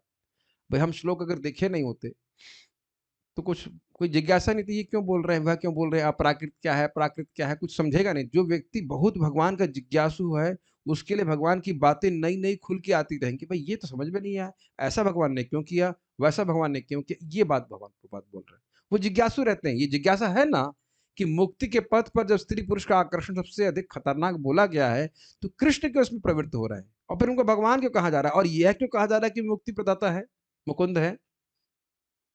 तो इस प्रकार की जिज्ञासा हर व्यक्ति कर रहा है ना। सुबह दैनिक जागरण पढ़ने के बाद यही तो करने वाला है। कभी कभी आता है द न्यूज वट क्या, जो ब्रेकिंग न्यूज और हिंदू इत्यादि पढ़, कभी नहीं, कभी ये प्रश्न नहीं आने वाला। इसीलिए प्रभुपाद कह रहे हैं जिज्ञासा जिसकी भगवान के बारे में होगी वो इस प्रकार की जिज्ञासा करेगा। ऐसा नहीं कि भगवान के ऊपर आक्षेप ही हो रहा है, एक जिज्ञासा, और एक भाई ऐसा कैसे कर रहे हो, क्यों कर रहे हैं? ऐसे प्रश्नों का उत्तर देने के लिए ही नैमिषारण्य में मुनियों ने इस श्लोक में तथा अगले श्लोकों में भगवान के दिव्य स्वभाव के विषय में विचार विमर्श किया है। यहाँ पे नैमिषारण्य के मुनि कौन है? सूत गोस्वामी जी बोल रहे हैं। क्योंकि आपको याद हो एक शब्द इस्तेमाल की थी, गूढ़ा कपट मानुष। भगवान ने ऐसी लीला करी, गूढ़ लीला करी, कपट मानुष, ऐसे लग रहा है कोई मनुष्य लीला कर रहा। यही बात यहाँ पे आ रही। जब क्यों कर रहे हैं भगवान? यहाँ यह स्पष्ट है कि स्त्रियों के आकर्षक हाव भाव जो कामदेव को या परम सहिष्णु पुरुष शिवजी को भी डिगा सकते हैं, वे भगवान की इंद्रिय को नहीं जीत सके। इसकी व्याख्या तो हम लोग खूब कर दी, इसको हम नहीं कर रहे। कामदेव का एकमात्र कार्य है संसारी काम वासना को उद्दीपित करना, and he doesn't sleep. Who means Kamadeva. और ऐसा नहीं सोचना चाहिए कि हम कभी बच गए हैं, ठीक है ना। कॉन्स्टेंटली इंद्रियाणी प्रमाथिनी हरंती प्रसभम मनहा। इंद्रियां पागल है, कुछ नहीं सोचती, इंद्रियों में कोई विवेक शक्ति नहीं होती है, उम्र नहीं देखती इंद्रियां। समझ रहे मेरी बात? कुछ सुनाई पड़ रहा है ना? स्त्रियों का भी मतलब अपने से कम 20-20 साल पुरुषों के प्रति आकर्षण हो जाता है। हम तो देख ही रहे हैं, नाम तो नहीं रख सकते। 20-20 30 साल बड़े पुरुष आकर्षण हो जाता है, और पुरुषों का भी इसी तरह से हो जाता है। तो कभी नहीं सोचना चाहिए कि ये तो छोटी बच्ची है या ये है, हमसे तो 20 साल छोटी है, ऐसा करके है, हमारा तो पुत्री का भाव है। वो पुत्री का भाव कब परिवर्तित हो जाएगा, आप कभी कुछ कह नहीं सकते। मुझे बातें थोड़ा खोल के कहनी पड़ रही, हर व्यक्ति को सतर्क रहना चाहिए। जब तक भगवान के पास नहीं पहुंच जाते हैं, कभी भी कुछ भी हो सकता है। Be very careful on this. इसीलिए बोला था कभी भी किसी स्त्री के संग अकेले बैठ के बात नहीं करनी चाहिए, यहाँ तक कि पुत्री के साथ भी, माता इत्यादि के साथ। बहुत ही खतरनाक है। एकमात्र कार्य और उसका कोई पोर्टफोलियो ही नहीं है, बस यही काम वासना जागृत करता रहे ताकि जीव यहाँ पे फंसा रहे। कभी हम सोच ही नहीं पाते। आज भी प्रभु जी बड़ा सुंदर, बड़े हृदय को लग रही थी उनकी बात पर, श्रीमान देवकीनंद प्रभु की, हम किसी के नहीं है, यही बोल रहे थे ना, हम किसी के नहीं है इस जगत में, हम किसी के नहीं है। किसके मतलब किसका बोला जाए, किसके पिता है, किसके बच्चा है? जैसे एनीवेज, आप जानते ही हैं 100 रुपए का नोट किसका, ये मेरा है, मेरा है, मेरा है, वो खाली भारत सरकार का कि नहीं? सब सोचते ही रहते हैं, मेरा है, मेरा है। घोर अज्ञान है कि टोटल अज्ञान, ये मेरा बेटा, ये मेरा पति, और इत्यादि इत्यादि। और अद्भुत बात है कि इस अज्ञान को रचने के लिए व्यक्ति फंक्शन करता है। कितना इंटरेस्टिंग है, वो खर्चा करके अज्ञान को रचने के लिए व्यक्ति सोचता है कि भाई कैसे ये अज्ञान मतलब बढ़िया से व्यवस्थित हो जाए, है कि नहीं? हम किसी पर कटाक्ष नहीं कर रहे, हम तो बहुत डर रहे हैं इन सब चीज से। बहुत खतरनाक है कटाक्ष करने, हम नहीं कटाक्ष नहीं कर रहे, है ना? तभी सब है। खैर ये शादी वादी जो भी है थोड़ा सा मैनेजमेंट करने के लिए, ऐसा नहीं कि इससे काम वासना समाप्त हो जाती है। एक्स्ट्रा मैरिटल अफेयर तो उसी का होगा ना जिससे शादी हुई है। यस और नो? आजकल तो बहुत देख रहे हैं हम तो, बातें चर्चा नहीं करना चाहते, लेकिन ऐसा नहीं सोचना चाहिए कि गृहस्थी में जाने से काम वासना से मुक्त हो जाएगा व्यक्ति। कुछ नहीं होता ऐसा। अब जाओ या ना जाओ, हम उसके बारे में चर्चा नहीं कर रहे, लेकिन काम वासना सबको पीड़ित करती है, चाहे गृहस्थ हो, चाहे वो ब्रह्मचारी हो, चाहे कोई भी हो। आज ही महाराज समझा रहे थे ना, जब तक भगवान में आसक्ति नहीं होगी तब तक जगत से आसक्ति समाप्त नहीं हो सकती। सारा ब्रह्मांड काम, इसको बोलते हैं क्या, अजरम पाशम, क्या है, प्रसंगम अजरम पाशम आत्मन कवियो विदु। अजरम पाशम बड़ा सुंदर शब्द है। अजर मतलब बुढ़ापा, और अजरम ये पाशम, ये काम की आसक्ति में को बुढ़ापा नहीं लगता है। शरीर को बुढ़ा हो जाएगा, शरीर को बुढ़ापा आ जाता है, लेकिन काम को, कामदेव को बुढ़ापा नहीं आता। बहुत, आज अकबर वाली कहानी जानते ही हैं, जानते होंगे आप। थोड़ा बोलने का मन कर रहा है, थोड़ा समय दीजिए। कि एक बार बीरबल से पूछे कि भाई ये काम वासना कब तक सताती है? तो कहला मरते समय तक। कहता मरते समय तक? अरे ऐसा कैसे हो जाएगा भाई, बुढ़ा हो जाएगा तब तो काम वासना कम हो जानी चाहिए। कहते हैं मैं बताऊंगा। मालूम चला कि कोई व्यक्ति मर रहा था, तो अकबर को बोले अपनी सुंदर बेटी को चलो साथ में लेकर चलो, व्यक्ति मरने वाला है। तो जो व्यक्ति मरने वाला था उसके सामने राजकुमारी को लाए, तो ना अकबर को देखा, अकबर राजा है, सम्राट है, ना बीरबल को देखा, वो उधर देख रहा है जो सुंदर लड़की को देख रहा है। बात क्या कर रहा होगा, लेकिन मरते मरते भी वह सुंदर लड़की को ही देख रहा है। ऑब्वियसली इसमें समझना होगा कि जो व्यक्ति भगवान की भक्ति करता है, तदा रजस्तमो भाव, क्रमशः काम लोभ इत्यादि कम हो जाता है, तो उसका आकर्षण समाप्त होता है। नहीं तो ये अपने से समाप्त होने वाला होता तो अनादि काल से तो है ना, यहाँ पे समाप्त हो गया होता। ये बहुत खतरनाक है, बहुत खतरनाक है। सारा भारतवर्ष कामदेव के बाण से विचलित होकर गति कर रहा है, यही लिखा है ना। सारा ब्रह्मांड, बताइए, ब्रह्मांड कामदेव के बाण से विचलित होकर गति कर रहा है। Centre point of this whole world is sex desire, भोग की इच्छा। यहां तक कि ब्रह्मा जी भी एक बार प्रभावित हो गए थे। अब आप तीसरे स्कंद में पढ़ेगा कि क्या क्या बातें हुई हैं। विश्व के सारे कार्यकलाप स्त्री तथा पुरुष के केंद्रीय आकर्षण के कारण गतिशील हैं, ये समझ में आता है। अगर किसी की शादी ना करें, वो कभी मेहनत नहीं करने वाला, जरूरत ही नहीं है। और अगर शादी कर दें तो मेहनत किए बिना रह नहीं पाएगा। और अब आप देखिए, आपके माता पिता भी बोलते होंगे बेड़ी डाल दो उसकी, बांध दो उसको, जैसे लगता है कोई whatever, कुत्ता है ना क्या है जो डंडे से बांध। कितना कितना व्यक्ति मेहनत कर रहा है। सभी जहाँ पे जो लड़के हैं ब्रह्मचारी हैं, जिस प्रकार से आप आराम से ब्रह्मचारी हैं, जो शादीशुदा नहीं है, जो भी है, कितने आराम से 3 बाय 6 में आराम से रह जाते हैं कि नहीं? एक बेड में आराम से सो गया, सुबह उठा, बिल्कुल कोई दिक्कत नहीं। और फिर कभी आप इमेजिन करो, कभी-कभी इमेजिन करना चाहिए कि शादी हो गई है, करना नहीं खाली इमेजिन करना चाहिए। शादी हो गई है, 2 बच्चे हैं, पत्नी भी है, फिर देखिए कितना झमेला, अच्छा रूम होना चाहिए, गद्दा होना चाहिए, गीज़र होना चाहिए, भाई वाह! पता नहीं क्या-क्या, है ना? ये इमेजिन करना चाहिए, जभी भी शादी की इच्छा हो तो बुद्धि के द्वारा आगे की पिक्चर देख लेनी चाहिए। 3 साल, 4 साल के बाद पिक्चर देखनी चाहिए, उसके बाद वही पत्नी खाना भी नहीं बना रही है, जूते से मार रही है, जो भी वो तो भाग्य की पे निर्भर करता है, ना भी मारे लेकिन कम से कम हम लोग जो जो शादी की इच्छा कर रहे हो कि नहीं हमारे संग मी नहीं मेरे संग कैसे हो सकता है ऐसा। हाँ, दुनिया में सबके हो रहा है, मेरे तो कुछ नहीं होने वाला ऐसा। और हो सकता है उसके बाद कोर्ट में चली जाए और जो भी है, बहुत सारी चीज़ें हम सुनने में आती हैं। तो क्या प्रभु जी आप इसके अगेंस्ट हैं? हम किसी चीज़ के कुछ अगेंस्ट नहीं है, जो सामने लिखा है हम बोल रहे हैं। फॉर भी नहीं है। फॉर भी नहीं है और अगेंस्ट भी नहीं। लेकिन फजीयत तो है और ऐसा और उसी प्रकार से क्या पुरुष नहीं परेशान करते हैं? कितना पुरुष भी परेशान करते हैं, बहुत गंदगी। Any how but still those मैं खाली उसकी बात नहीं कर बात यहाँ पे है कि ये अगर इसमें व्यक्ति ना पढ़े, तो उतनी मेहनत कभी नहीं करने वाला। आप देख लीजिए, आप नहीं देखते वहाँ पे कितने भक्त लोग मेहनत करते हैं। मुझे पता है हमारे सीनियर ब्रह्मचारी ने बोला, सेवा के लिए तो आप गृहस्थों को लगाइए। समझ में आ गया क्यों? बस इतना ही बोले आप। ब्रह्मचारी उतने स्टेबल नहीं रहेंगे, कभी इधर चले जाएँगे, उधर चले जाएँगे, मतलब थोड़ा-सा ऐसा रहेगा। वो लोग बेचारे अपना फँसे रहते हैं, वो लगे रहेंगे सेवा में।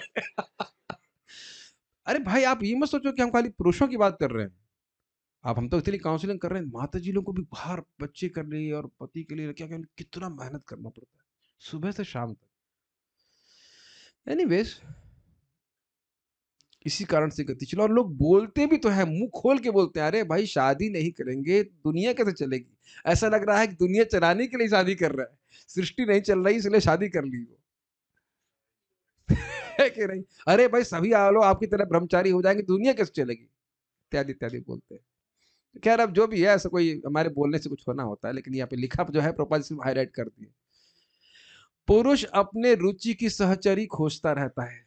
ड्रीम गर्ल अगर इंग्लिश में कहें तो और स्त्री उपयुक्त पुरुष की तलाश में रहती है। A man hankers for a woman and a woman is hankering for a man. He is my perfect boy or whatever. There is no perfect boy and there is no perfect girl in this world. कोई perfect नहीं है। प्रेमास्पद perfect है भगवान कृष्ण। समझ जाएं जितना जल्दी उतना अच्छा, लेकिन ऐसा होता है। भौतिक उत्तेजना की यही शैली है। और ज्यों ही पुरुष का संयोग स्त्री से हो जाता है, त्यों ही यौन संबंध के द्वारा वह जीव दृढ़ भौतिक बंधन से बंध जाता है। प्रभुपाद इसको अनुवाद कर रहे हैं, पहले पूरा पढ़ता हूँ। परिणाम यह होता है कि घर, मातृभूमि, संतान, समाज तथा मैत्री एवं संपत्ति संग्रह के प्रति नर नारी का आकर्षण उसके संभ्रांत कार्य क्षेत्र बन जाते हैं और इस तरह नाशवान संसार के प्रति मिथ्या किंतु अनर्थक आकर्षण प्रकट होता है। क्या है वो श्लोक? पुंसां स्त्रियः मिथुनी भावमेतं तयोर्मित हृदय ग्रंथिमाहु अतो क्षेत्र सुताप्त वित्तः जनस्य मोहो अयम अहम ममेति। ये स्त्री और पुरुषों के बीच में आकर्षण है, फिर वह संग करते हैं, उसके बाद उससे और आकर्षण की वजह रस्सी हो तो तुम और टाइट करके टाइट हो जाती है और फिर बच्चे होते हैं और बच्चे होते हैं तो फिर और आसक्ति, फिर ये क्षेत्र मतलब खेत है या बिल्डिंग है या जो भी है और उसके बाद धन है। आप तो मतलब धन होता है ना सिर्फ ना धन है। इस सब के प्रति कैसी बुद्धि होती है? अहम और मम। अहम मतलब मैं ये शरीर हूँ और मम मतलब ये सब मेरा है, ये बुद्धि बढ़ जाती है। हाँ, आप तो मतलब रिलेटिव्स होता है और ये मेरे सगे संबंधी हैं, इस प्रकार से। वही मैं फिर से वही बोलूँगा, एक भक्त बोले बीमार थे, हमने कहा क्यों नहीं आए मॉर्निंग प्रेयर में? वो शादी में गए थे। हमने कहा भाई शादी में गए थे फैमिली प्रेशर में, है ना? और इधर साधना का कोई प्रेशर नहीं है।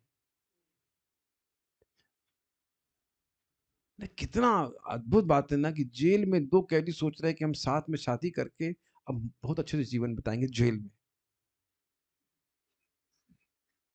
और फिर 2-4 कैदी और पैदा कर लेंगे, हम सभी लोग खुश होकर के जेल में रहेंगे। लूडो खेलेंगे। हाँ, सही बात। क्या तो कैद है ना, बहुत अद्भुत।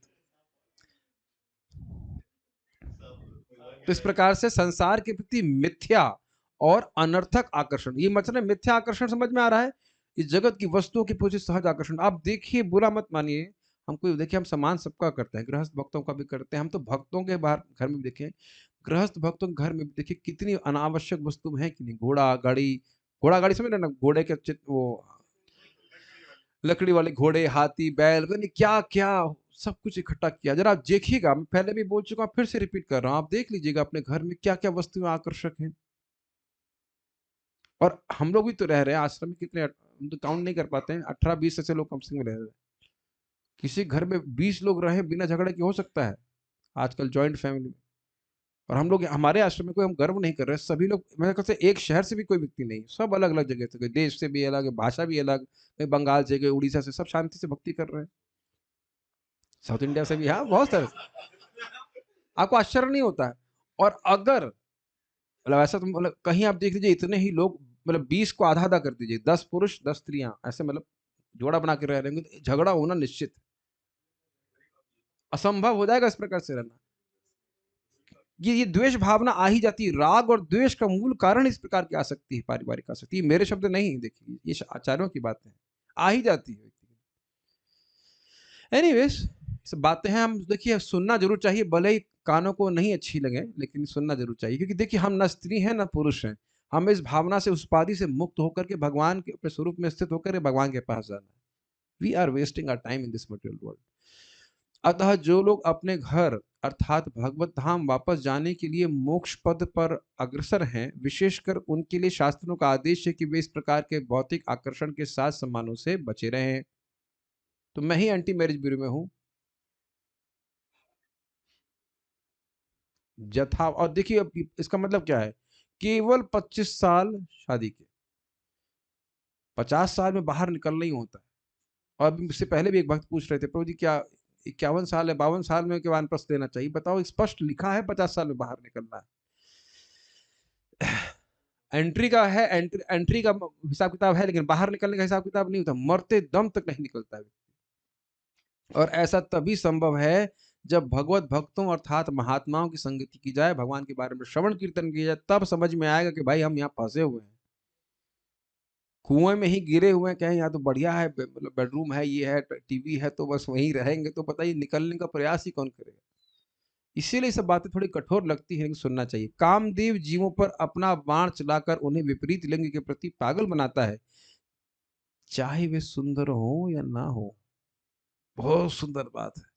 सुंदरता की भी अपेक्षा नहीं करता। अब आप ये समझ रहे हैं प्रभुपाद यहाँ क्यों बोल रहे हैं? क्यों बोल रहे हैं? सुंदर ना हो तो भी कामदेव आकर्षित कर देता है, और भगवान की स्त्रियां प्रमदोत्तमा होते हुए भी उनको आकर्षित नहीं करती। समझ में आई बात? अब अपने से कंपेयर करो ना, कि भाई सुंदर नहीं है तब भी व्यक्ति आकर्षित हो जा रहा है, और पूरा ब्रह्मांड आकर्षित हो रहा है। हम लोग तो यही सोच रहे हैं कि हाँ, स्त्री सुंदर होगी या पुरुष सुंदर होगा तभी आकर्षित होगा। ऐसा नहीं होता है, हमेशा ऐसा नहीं होता। ऐसे करना चाहिए। देखे नहीं आप, ये होता ही है इस प्रकार से। लेकिन भगवान की स्त्रियां प्रमोदोत्तमा होते हुए भी और उनके प्रति अतिशय मतलब हाव भाव प्रस्तुत करते हुए भी उनको अपने हाव भाव से आकर्षित नहीं कर पाएंगे, भगवान का विशेष गुण है। कामदेव का प्रभाव उस बर्बर समाज में भी देखा जाता है जो सभ्य राष्ट्रों की निगाहों में कुरूप है। मतलब नाम तो नहीं ले सकते, लेकिन काले पीले जैसे दिखते हैं वो, फिर नाके भी ऐसी होती है, आपको लगा इसके who can be attracted in that way, but they are attracted. छिपकली को देख के कोई आपको लगता है? ऐसा कुछ भी नहीं लगता। लेकिन छिपकला को देखकर छिपकली बहुत आकर्षित होती है, और छिपकली को देखकर छिपकला। और हम भी खो चुके हैं कॉकरोच से, तब भी कॉकरोचनी को देख के बहुत आकर्षण हुआ था। चूहा चूही को देख के आकर्षित हो रहा, सुअर सुअरनी को देख के आकर्षित हो रहा है। ये सब जगह चल रहा है। ये है ना माया का अद्भुत प्रभाव।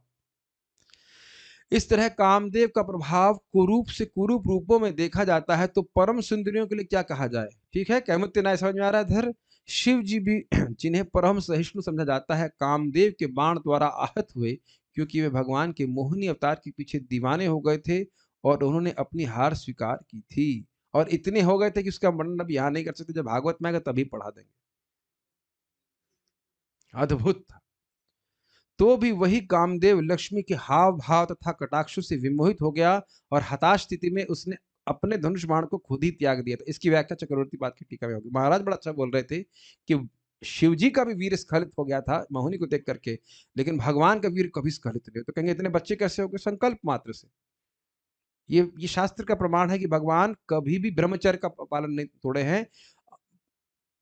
पालन नहीं तोड़े हैं, ब्रह्मचारी रहे हैं। और दूसरी बात कि भगवान के शरीर में ये वीर ये खून ये हड्डी इस तरह से है ही नहीं, तो इनके लिए इस प्रकार से उनका पतन होने की कोई संभावना ही नहीं है। अद्भुत व्यक्ति, समझ में भी नहीं आ रहा ना, सुना तो इतना है लेकिन समझ नहीं पा रहे कि भगवान का स्वरूप क्या है, कैसे होंगे, हवा जैसे है ना, क्या है एकदम चिन्मय वस्तु का चिन्मय स्वरूप है क्या, ये समझना बड़ा मुश्किल है। जब भगवान सामने आएंगे तभी समझ में आएगा। ठीक है, ये खुद कैसे त्याग दिया था धनुष बाण, समझ गए, वो देखा उनको, फिर कहा कि इनके ये तो अपने आप ही आकर्षित है, हम क्या करेंगे इत्यादि, इसकी व्याख्या हम पहले कर चुके हैं। भगवान कृष्ण की रानियों की सुंदरता और उनका आकर्षण ऐसा था, फिर भी वे भगवान की दिव्य इंद्रियों को विचलित नहीं कर पाए। क्लियर है सब बातें। इसका कारण यही है कि भगवान पूर्ण आत्मराम हैं, अर्थात स्वयं संतुष्ट हैं। उन्हें आत्मतुष्टि के लिए किसी बाह्य सहायता की आवश्यकता नहीं पड़ती। अब जरा सोच लीजिए कि हमारी स्थिति क्या है। पानी पीना पड़ा कि नहीं पीना पड़ा? गीता बोलते भगवान बीच में पानी मांगे हैं। फॉर एग्जाम्पल, कभी भी मतलब मैं खाली एग्जाम्पल बोल रहा हूँ, पानी तो मांग सकते हैं भगवान, लेकिन मैं खाली बोल रहा हूँ कि कभी भी भगवान को अपने से बाहर किसी वस्तु की आवश्यकता नहीं है। और 9 बजे से आते आते हम लोग को कितना खाने की आवश्यकता हो जाती है बताइए, कहाँ से आत्माराम है? किसी भी तरह से आत्माराम नहीं है। और भगवान यहाँ स्पष्ट है, किसी भाई सहायता की आवश्यकता नहीं है, वो पूर्ण रूप से आत्माराम है। इस कारण से ये नहीं कह सकते कि उनका जो सौंदर्य था वह कृष्ण को आकर्षित कर रहा था। इसलिए रानियां अपने स्त्रियोचित आकर्षण के द्वारा भगवान को तुष्ट न होते देख अपने एकनिष्ठ से स्नेह तथा सेवा से उन्हें तुष्ट कर सकी। क्लियर समझ में आया? रानी ने देख लिया कि ना हमारे भौतिक आकर्षण से नहीं अपितु सेवा भावना से, तो सेवा भावना के ही द्वारा भगवान आकर्षित होते हैं। वे मात्र अनन्य दिव्य प्रेम भक्ति से ही भगवान को प्रसन्न कर सकी, और भगवान ने भी बदले में पत्नी के रूप में उनके साथ व्यवहार किया। यह बात भी क्लियर है, चित्त शक्ति की विशेष वृत्ति है प्रेम, और वही भगवान को आकर्षित करने वाली है। ये बात यहाँ प्रभुपाद बता रहे हैं। भगवान ने केवल उनकी अनन्य सेवा से प्रसन्न होकर पत्नी व्रत मतलब हैंड पैक्ड, जो एकदम स्त्रैण हो, पत्नी से एकदम आसक्त हो, उस पति की भांति उन्हें प्रतिदान किया। वो चाहते थे इस प्रकार से उनसे प्रेम करना, सेवा करना, तो भगवान भी इस प्रकार से दान प्रदान कर रहे हैं। पत्नियों का पति बनने की क्या आवश्यकता, सॉरी, अन्यथा उन्हें इतनी सारी पत्नियों का पति बनने की क्या आवश्यकता थी, इसकी व्याख्या पहले भी की जा चुकी है। सभी चाहती थी कि कृष्ण का को पति के रूप में स्वीकार करें। रुक्मणी से लेकर राष्ट्र जितनी भी उनकी शादी हुई थी सभी चाहती थी, तो उसका आदान प्रदान भगवान कृष्ण करे। नहीं तो भगवान की बात ही गलत हो जाएगी। ये था माम प्रपद्यन्ते ताम सतैव भजाम्यहम्, हम जो जिस तरह से मेरी पूजा करता है या मेरा भजन करता है उसी प्रकार से मैं भी करता हूँ। ठीक है जी। वे हर एक के स्वामी हैं, पति हैं, किंतु जो उन्हें इस रूप में मानता है वे उसके साथ वैसा ही प्रदान करते हैं। वही बोल रहा था ना मैं, ये था माम प्रपद्यन्ते ताम सतैव भजाम्यहम्। भगवान के प्रति अनन्य प्रेम की तुलना कभी संसारी काम वासना से नहीं की जानी चाहिए। स्पष्ट है, सोना लोहा यह नितांत दिव्य है। रानियां भी जिस स्वाभाविक स्त्रियोचित ढंग से व्यवहार कर रही थी वह भी दिव्य था, क्योंकि वे अपने भावों को दिव्य आनंद वशी प्रकट कर रही थी। यह भी क्लियर था, भगवत और प्रेम के कारण सारी भावनाएं प्रस्तुत हो रही थी, काम के द्वारा नहीं।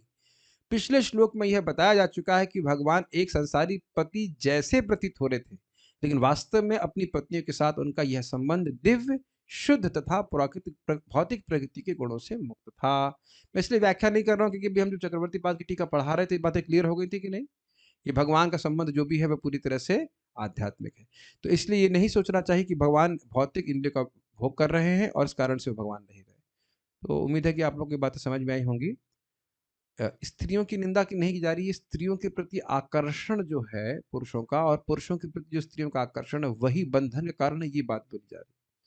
तो क्रमशः हर जीव को, चाहे स्त्री शरीर में हो चाहे पुरुष शरीर में, इस आकर्षण को कम करने का प्रयास करना चाहिए भगवान की भक्ति करके। ओके, सो कोई प्रश्न है यहाँ पर? भगवान की चित शक्ति का विलास है। चित शक्ति का विलास है, इस बारे में क्या बोला था? हाँ, तो चित शक्ति का विलास आप जान रहे हैं। चित शक्ति में आती हैं संवित, संधिनी और ह्लादिनी। तो संवित शक्ति और ह्लादिनी शक्ति, संवित शक्ति मतलब ज्ञान की शक्ति, संवित शक्ति और ह्लादिनी शक्ति मतलब आनंद देने वाली, इनको मिला देते हैं तो इसे भगवत प्रेम कहा जाता है। तो इसका विलास है। Okay, so we shall stop here. Shrimad Bhagavatam की जय, श्रील प्रभुपाद की जय, निताय गौर प्रेमानंदे। So